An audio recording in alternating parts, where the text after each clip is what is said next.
દેરું છે ને ભાઈ જેવું તેવું દેરું નથી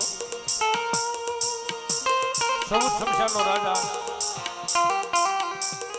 કદાચ કાળી ચૌદશની મેઘલી અંધારી રાજ બનાવી હોય સરપંચથી દબી ગયું વજરા ધબી ગયું હોય અને દાદાની માથે ભરોસો હોય તો કાળી ચૌદશની રાજે કદાચ જો યાદ કરો તેથી હાથમાં લાકડી લઈ હાલો